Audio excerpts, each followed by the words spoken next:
Look at that smoke, it is unreal. It wasn't smoking this bad by itself, and I came out here and held it at, I don't know, 2,000 RPMs or more for probably 2 minutes straight. Something in there is burning, it's gotta be. I just don't think that's oil. It isn't fuel, and I don't think it's coolant. It's just a weird smoke.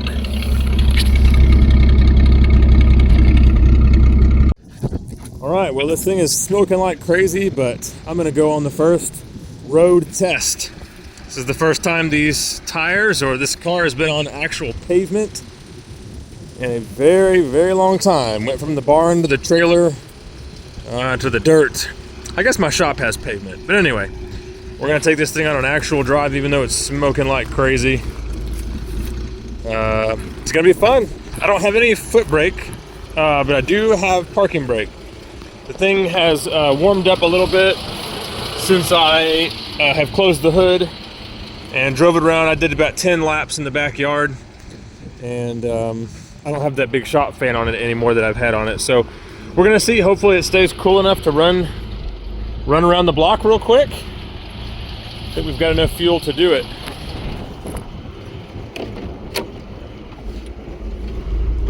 All right, temperature is right about half.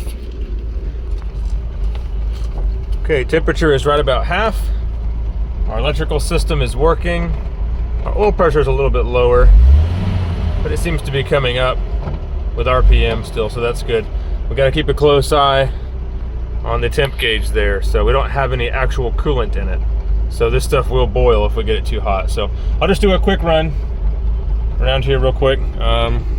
Obviously no actual brake, but our parking brake does work, so that's awesome. All right, clutch in. We're gonna go straight to third gear because this thing has a torque converter, which is seriously cool. All right, well, here we go. Probably should have cleaned the windshield first. It's pretty hard to see out of. Let's see, what's the best way to go? Let's go over here to the left.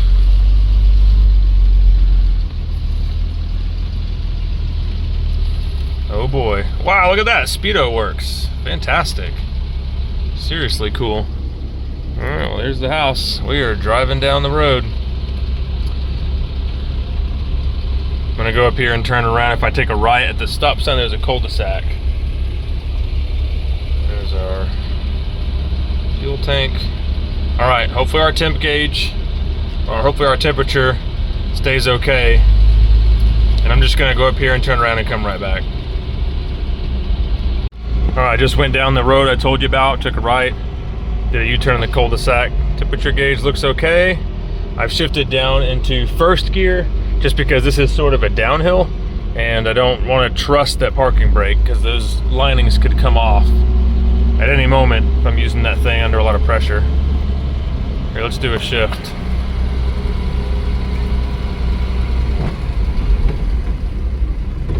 Should be second. Yeah, there we go.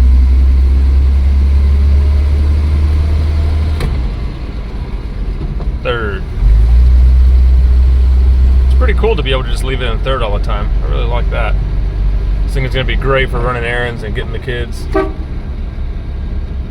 Alright, we'll pull back into the backyard, I guess. Awesome success. Just smoking like crazy still. I ran the Plymouth today for 6 hours without any issues, except for one time it shut off on me. I don't quite know why. I think it was a fuel issue, but no leaks on the ground, no oil leaks or transmission fluid leaks. I guess the only real leaks that we have were just some radiator stuff, which really kind of fixed itself. I guess crud probably got stuck in there, or maybe once things heated up, it stopped dripping, and we actually weren't dripping anything on the ground for the entire day. This thing really ran incredible. We need to rebuild the carburetor for sure to make it actually, you know, run like it should, but that will be on the next step. So once this thing cools down, I'll pull the freeze plugs out one at a time and we'll flush out the block. So I'll be installing the freeze plugs and removing them and forward flushing and back flushing and all that kind of stuff. So we're going to do it from a bunch of different angles, and then we'll pull the whole thing back apart again, pull the water pump and the whole cooling system so we can take a look at the distribution tube, which is a tube that runs from the front of the engine all the way to the back. And its job is to evenly feed coolant to the entire engine. If you have a bad distribution tube or one that's rusted up, the front of your engine will be cool and the back will be really hot. The Plymouth has been sitting in here for a little over a week, probably closer to 2 weeks, and I'm going to drive it out because I picked up some cool stuff today. I got an extra pair of engines and 3 transmissions, along with a bunch of other cool old Chrysler Mopar stuff. So this has to come out because I need to pull the trailer in here. That way I can get it unloaded, and the Jeep can't come out of the shop just yet. I'm almost done with it. As soon as I finish it and sell it, then the Jeep can finally go away. But I don't want to have to wash it and wax it again. I don't have the coolant system hooked up. Obviously, there's no water pump or anything like that. I drove it in here just like this from outside, and we're going to drive it right back out. So I haven't done anything.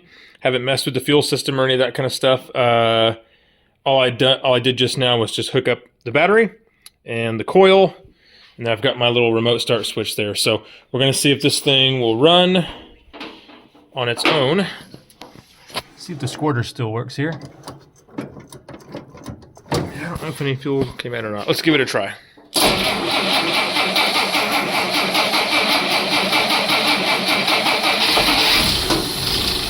Hey! Man, just blows my mind how well this thing runs. It is unreal.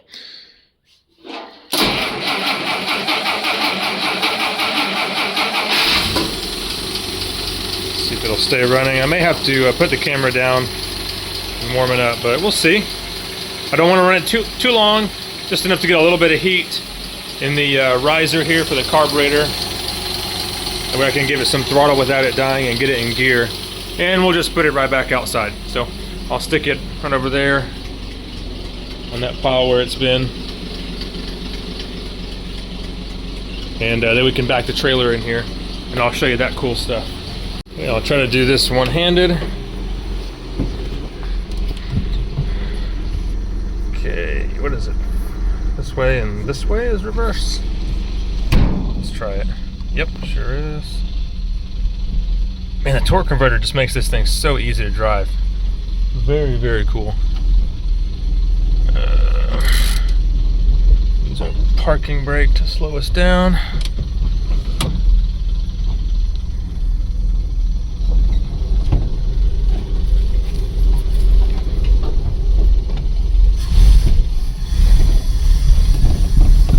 Don't die on me.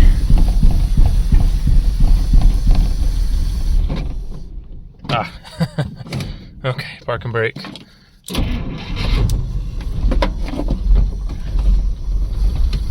This carburetor's not warmed up all the way.